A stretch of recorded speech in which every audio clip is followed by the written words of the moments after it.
A very good evening. Much thanks for joining us here on the program. You're just on time for Lookup News right here on Lookuptv. I am Nelima, and our sign language interpreter for tonight is Josephine Ouko. Before we get into what we have been preparing for you, here are our top stories.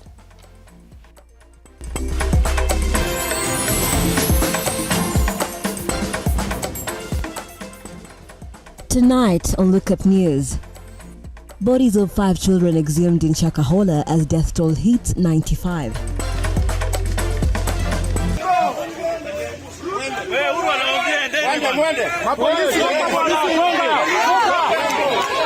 Former President Uhuru Kenyatta asks government to keep off Jubilee Party affairs. Floods displaced over 1,000 families in Kisumu County. And CS Interior Kithure Kindiki interrogated by the Senate over security operation in the North Rift.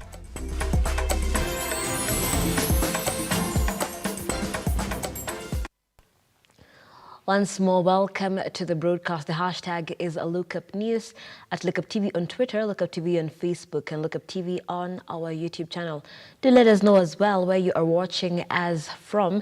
I'll be sampling some of your feedback and your comments in the course of this broadcast. Let's begin.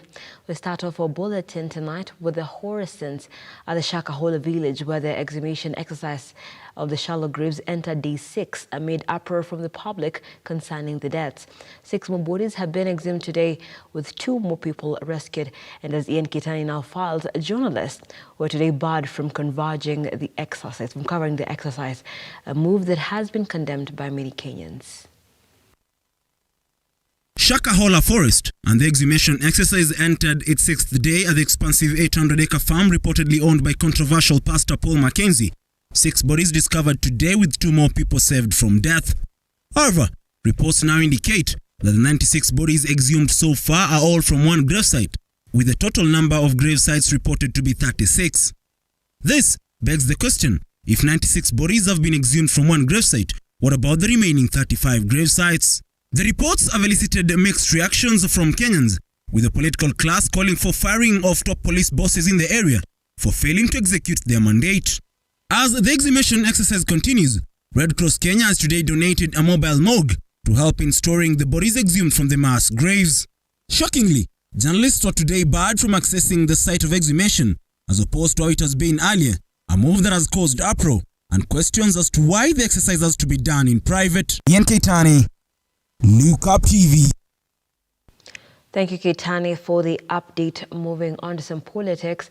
Now, former President Uhuru Kenyatta was supposed to show up at the Jubilee headquarters in Kileleshwa, Nairobi on Wednesday to offer solidarity with former Ndaragwa MP Jeremiah Kioni in his battle with former Kieni MP Kanini Kega for the party's Secretary General post. Shadrack Karera with that story.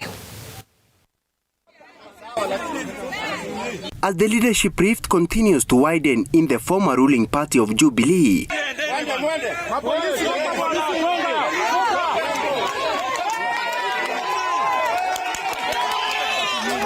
the differences played out during the visit of the Jubilee party leader and the former President Uhuru Kenyatta at the party's headquarters in Kileleshwa in Nairobi. Wa chama chetu kulinda haki ya chama chetu. Mimi sina lolote lingine. Police officers who had camped at the gate lobbying tear gas canisters to disband supporters who had arrived to receive Kenyatta. You see, sio kwamba tulikuwa tunataka shida. Na I hear your pain, right? Because you're a neighbor there ambaye amekuja kuingiliwa na watu ambao you have no business with. You know? Absolutely, Your Excellency. I hear you, I take your pain. The move exposed the bad faith between the supporters of the party leadership and the Secretary General Jeremiah Kioni and those supporting MP Kanini Kega and his team.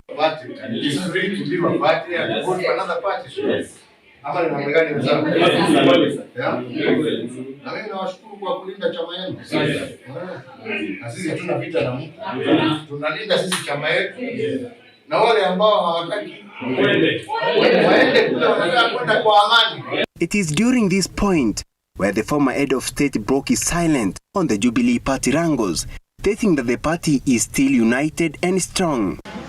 Kwa hivyo mimi wakati nimepigiwa na SG na ameniambia yale ambayo yanatendeka, mimi nimesema mimi nakuja kusimama na wanafuasi wa chama chetu kulinda haki ya chama chetu. Mimi sina lolote lingine. Kenyatta accused police officers of being misused by the politicians to push for their political gains. Sio sheria. Na mimi nawauliza maofisa wetu wa polisi, jameni, fuateni haki. Na tumewaona sasa mara mingi sasa mkienda barabara ya kukosa kufuata haki. Tendeni haki. Muliapa ya kwamba mutailinda inchi, mutailinda wananchi na mutalinda katiba. Tafadhali fanyeni hivyo na msikubali kutumiwa vibaya. Azimio politicians who arrived at the headquarters condemned the incident, accusing Kenya Kwanza administration of oppressing political parties. The leaders insisting that the Azimio and government demonstrations will resume on Tuesday next week. Yeah, let me reaffirm, having signed the notice as the chairman of the Azimio National Executive Council, that we shall resume maandamano on 2nd May. After the visit of former President Uhuru Kenyatta at his Jubilee Party headquarters, the Jubilee officials allied to Jeremiah Kioni now insist that they are in control of the Jubilee Party. Reporting for Lookup TV from Jubilee headquarters in Nairobi, my name is Shadrach Kareria. Thank you, Kareri. And away from the politics, over 1,000 families have been displaced in Kisumu by floods following heavy rains in the region. Thousands were forced to spend the night in the cold after water swept through their houses, leaving a trail of destruction. Cecilia Lubanga with that story. It is the current state of some parts of Kisumu County following the heavy downpour, with rivers such as River Auji and Nyamasaria breaking banks. The water marooned most of the homes in the area, making it difficult for residents to access their homes. For some, they tried to salvage the little that had been left. Mara mingi tunapitia hii shida ya maji.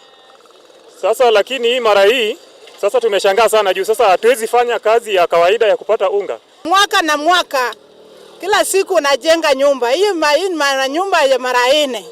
Nyumba imeanguka chini, tangu asipia hata tuchapika hata chai. Yaani kila kitu imeenda, hata na maji, tupike na chai hakuna. Kwa sasa tuko barabara na watoto, kuanzia asubuhi hata tujakula, tujapika. Kisumu East was the most affected, with a total of 725 families displaced, followed by Kabonyo Kanyagwal, Nyalenda B and Southwest Kisumu, where 330 families have been displaced. The government to come upon and help us. Even to me now, my toolbox has been swept by the river until by the water. So I'm starving. I'm just walking along the road. I cannot feed my young ones. I cannot feed my family. I cannot feed my relatives. The county government of Kisumu, in response to the floods, flagged off foodstuff, nets and beddings to help support the displaced families. My government has activated continuous assessment by the sub-county and ward disaster committees under the guidance of the multi-sectoral county disaster committees. This multi-agency county disaster committee is chaired by the executive member for public service, brings together stakeholders in disaster response from county government administration structures. Kisumu Governor Professor Anyang' Nyong'o distributed the items to the affected families in the aforementioned areas on Wednesday, as he called upon stakeholders to assist salvage the situation that threatens to balloon owing to the heavy rains expected, according to the weatherman. Cecilia Lubanga, Lookup TV. And now in Parliament, Primary Cabinet Secretary Musalia Mudavadi has noted that anti-government protests, strikes and political unrest as key factors slowing down economic recovery. While appearing before the National Assembly today, Mudavadi said the government is implementing policies through the bottom-up economic model agenda geared towards an economic recovery. Take this opportunity to thank the members of Parliament for... During his maiden appearance in the National Assembly as Prime Cabinet Secretary, Musalia Mudavadi attributed Maandamano to slowing down economic growth. Mudavadi noted that strikes, political unrest and Maandamano as threats to functionality of markets. Especially on the supply side, where there are threats to market like political unrest, strikes, and maandamano. The functionality of the markets is impaired, thus slowing down economic recovery. Mr. Speaker, I pause there so that I can take up some supplementary. The Prime CS also attributed high inflation and a staggering public debt to accelerating commodity prices. However, Mudavadi noted various policies such as revenue mobilization, strong monetary policy, government-to-government purchase MOUs as measures geared to turn around the economy. First, the government remains committed to programs jointly formulated with its development partners, through which we anticipate to get much needed budget support. We will continue bolstering economic resilience by pursuing prudent macroeconomic policies geared at reducing debt vulnerabilities and supporting sustainable and inclusive development. The fiscal consolidation program, we aim to continue with our revenue mobilization and expenditure prioritization policies geared towards economic recovery. This will support sustained, rapid, and inclusive economic growth and safeguard livelihoods, thus creating a physical space for the implementation of government priority programs. In his address, Mudavadi said that interest was the largest expenditure item in the budget, adding that the national debt stood at 9.4 trillion. Mudavadi had appeared before the National Assembly today to respond to Marta's government policy. David Alex, Lookup TV. And staying in Parliament, Interior Cabinet Secretary Kithure Kindiki now says that the government has won the battle against banditry in the vast North Rift region, while expressing confidence of flushing out the few remaining bandits in some counties. He said this while appearing before the Senate on Wednesday morning on the state of security in Kenya. Audrey Cherotich now reports. Just 2 months after the latest man tasked with the responsibility of securing the country deployed security forces in Kerio Valley, Interior CS Kithure Kindiki has once again appeared before the Senate to answer to matters security in the region. The status of security in Samburu County since the deployment of the military to assist the police has improved tremendously. Kindiki explained to the Senate the measures his docket had put in place to curb banditry in the area, announcing that security forces had taken over regions most affected by cattle rustlers. The CS assured the Senate that despite security forces having taken over areas marred by cattle rustling, the forces will continue to stay in the area. Mr. Speaker, that all the places, the caves, the gorges, the ravines, all the places that were being used as hideouts for bandits in Baringo, Laikipia, Samburu, Turkana, and West Pokot counties and Elgeyo Marakwet, those places are clean, have been cleared and dominated by security forces. And as bandits continue to infiltrate the area, the CS strongly affirmed that a crackdown will soon begin to reclaim illegal firearms. Mr. Speaker, I want to assure the nation through this House, every criminal holding firearms illegally must surrender them. Kindiki told the Senate that despite security forces being deployed in the region, there were areas that still recorded incidences of banditry, confirming that a number of the stolen cattle had been reclaimed by security forces. Data we have at the moment is showing marked improvement by this administration in terms of recoveries. We've had recoveries in Laikipia, recoveries in Baringo, recoveries in even in Samburu. And out of the 500 livestock stolen since January, we have recovered 200. Audrey Cherotich, Lookup TV. It is now emerging that Kenyans may have lost millions of money in mega projects undertaken by the National Health Insurance Fund NHIF board.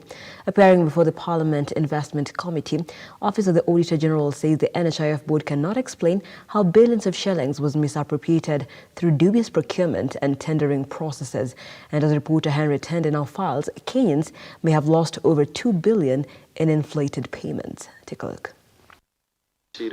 As of 30th June 2020. The Office of the Auditor General appeared before the Parliamentary Investment Committee to present an audit report of the financial undertakings at the National Health Insurance Fund Board. In the report, the Office of the Auditor General raises questions on the misappropriation of billions of shillings through inflated bills on various projects at the insurance body.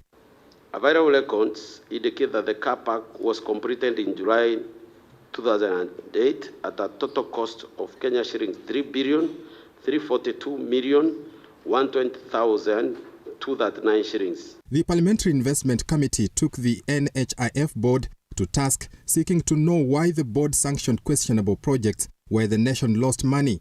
The construction of a car park at the NHIF headquarters was placed at the center of fraud. The committee was at pains to understand why the budget was inflated from an initial amount of 900 million to over 3 billion. This is a complete fraud, and we will have to execute it to the latter. There is no way you can increase, even if you go to the Act, you can look it for 30 minutes, 3 days, whatever. There's no way you can increase any variation to 337% in the name of contractor having increased service area. The NHIF board, through the CEO, had a rough time explaining the outrageous inflation in the cost of the contract. The management, as per the contract provisions, introduced vehicular lifts that were not part of the tender designs and bill of quantities. The cost could not be retained at the original amount, which was 909.7 million, since the contractor had already increased the service area of the project. However, the explanation was not satisfactory on the part of the committee, and the probe continued. And as he came, he knew there would come questions from the procurement process because he had also led whatever is contained. And that is a Bible that a priest cannot leave. So when he starts saying, give me time, then he seems not prepared. And he's wasting time for this committee. The public did not get value for their money. For just single sourcing for one contractor on a value which is almost 2-point-something billion. You didn't qualify for it. It was not competitively awarded. So the principal loaded to poor MTRH for getting 312 million. They are starting, even before interest, they are starting at 384. So I think the witness needs to come clear that she misled the committee on the real principle and correct herself and maybe ask for the third apology. The committee also raised queries on payments for projects not delivered and a loan shrouded in controversy advanced by the NHIF board to Moi Teaching and Referral Hospital. Henry Tende, Lookup TV. And that story by Henry Tende takes us for a very fast break here on the program. There's so much more on the other side, including a lot of sporting action. Don't go too far.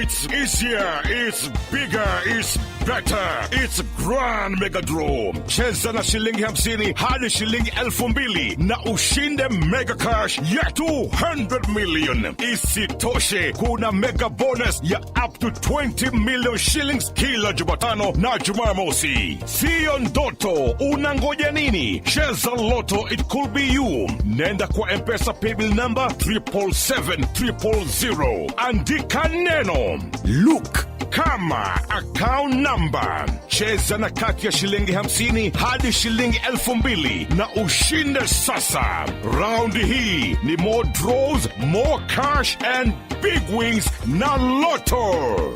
Over 18s only. Gaming can be addictive. Play responsibly. This message has been approved by the BCLB.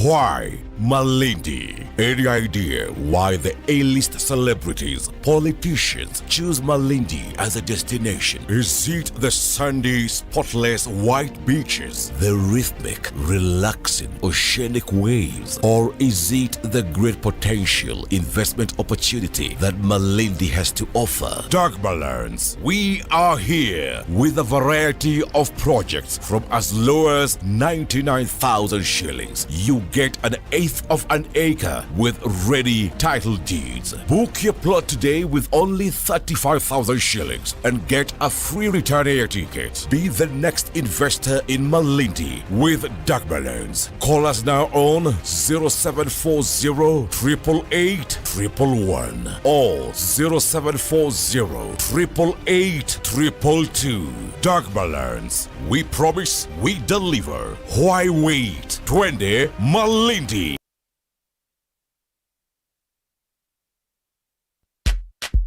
Sensei Institute of Technology is the home to the best practical courses, giving you a hands-on experience to handle the world. For you to join us, ensure you have your national ID card and be ready to enjoy the ride. Sensei College, my skills, my future.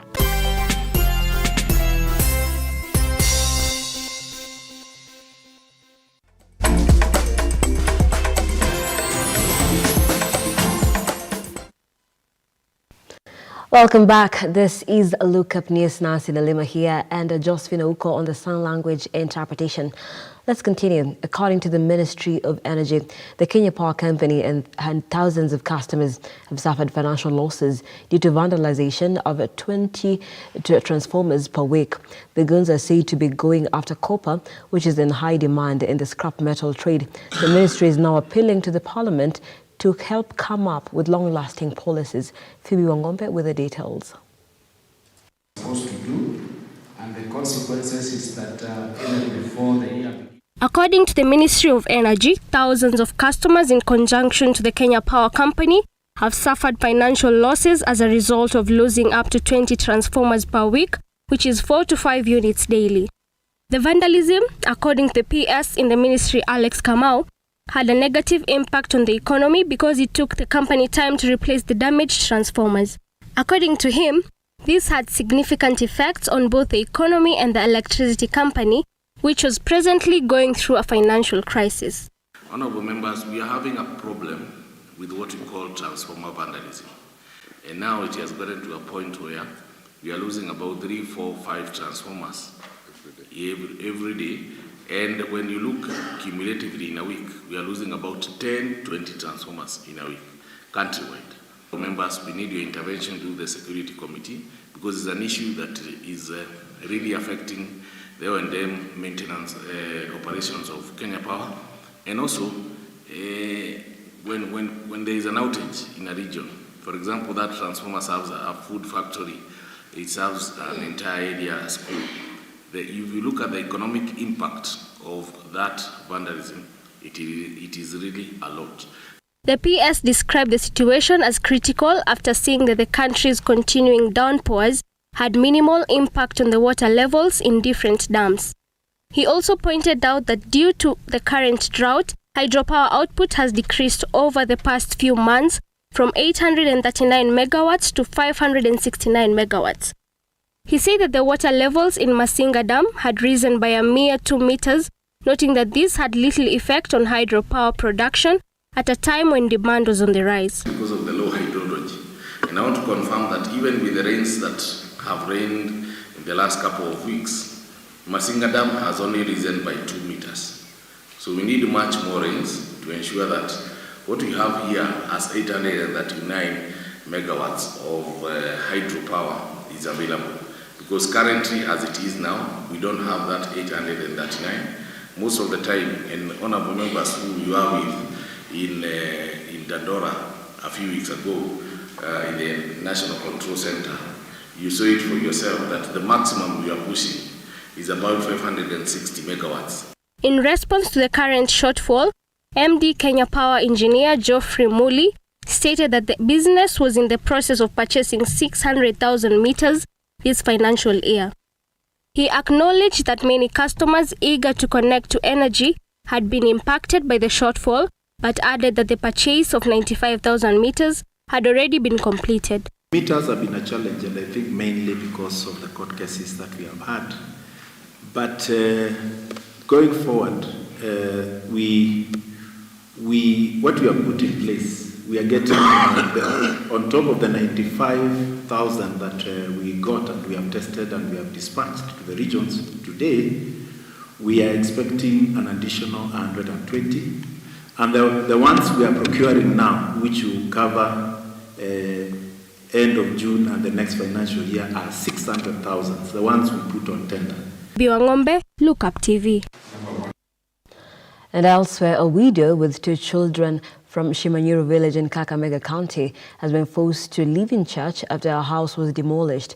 The woman has accused her relatives of frustrating her efforts to inherit her husband's property, which they say she does not deserve.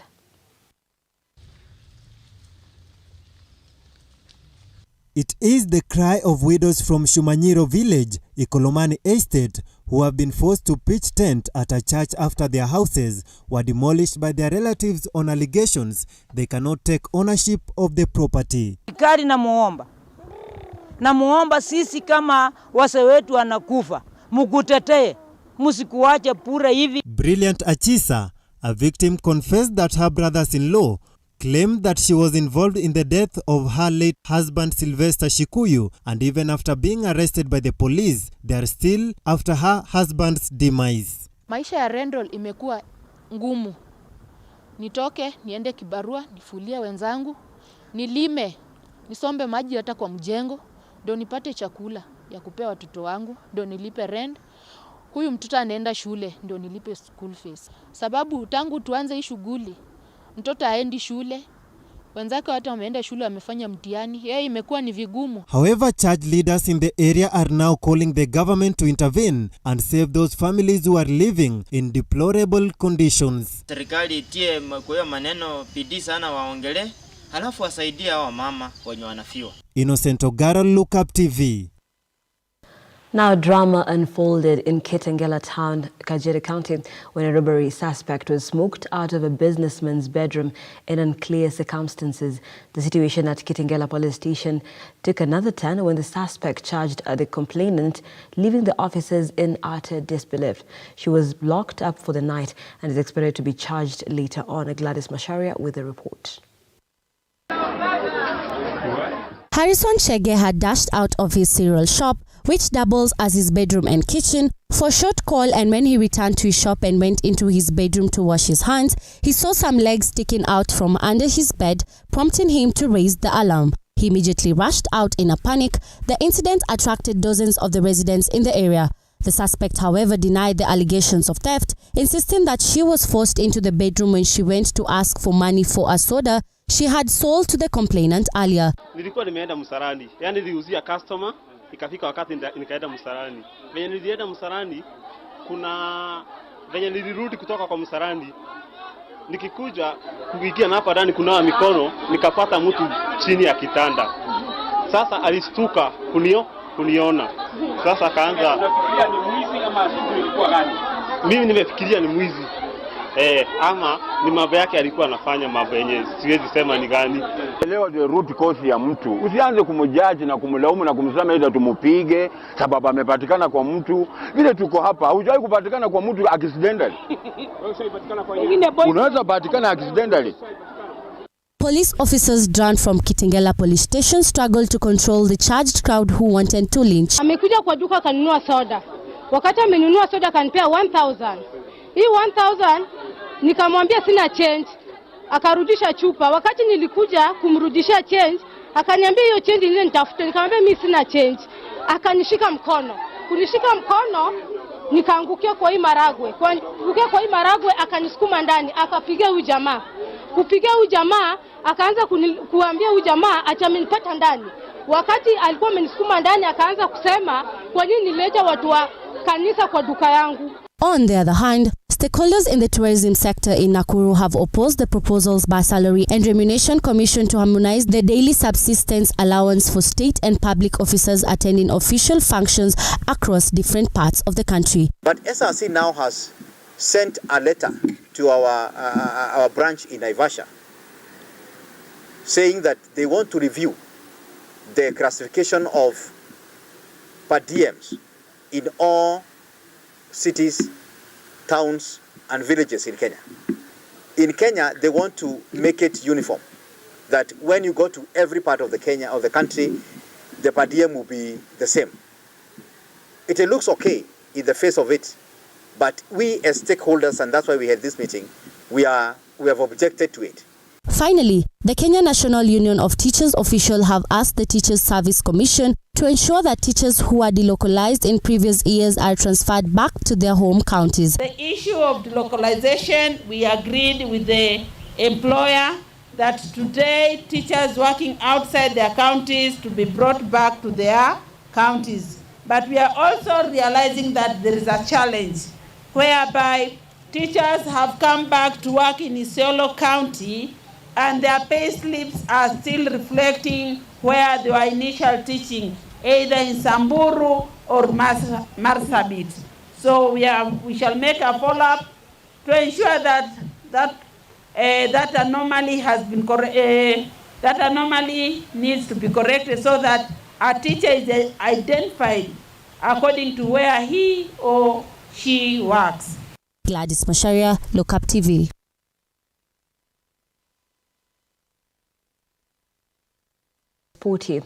Kenya Secondary School Games for Term 2 enter the second day in Uasin Gishu County as teams registered a mixed bag of results.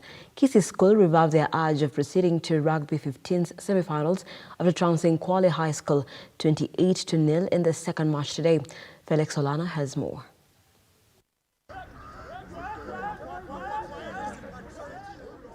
The second day of the National Secondary School Games registered a mixed bag of results. Kisii School brought their hopes to qualify for the semi-finals of the 15 rugby after beating Kwale High 28-0 in their second match today. Now Kisii will face Butula Boys in do-or-die match tomorrow. Butula won 27-10 against St. Anthony to book a place in the semi-finals. Tomorrow is going to be a hard day at the office, so we hope to conquer, and we are glad that we were able to renew ourselves today. Yesterday we had a slight lapse in concentration, and today, even from the morning, the boys were fully focused in what they were trying to achieve, and it was evident in the game today. And we greatly appreciate my boys, and we hope to beat the Butula in order to proceed onto the semi-finals. Kwamba sisi tutafocus kwa sisi kuwin than kuomba St. Anthony wapigwe. Tutafocus kwa kuwin game yetu sisi kama Kisii. Butula as per now are already washa qualify, but we'll be ready for that game. In the girls hockey, St. John's Kitale came from behind to force a 2-2 against Nyamira Girls as Hillcrest defeats St. John's Luanga 3-0 in Group A. Afra Secondary School went down 6 times against Tongoi. AIC Nyayo settled for a barren draw in Group A.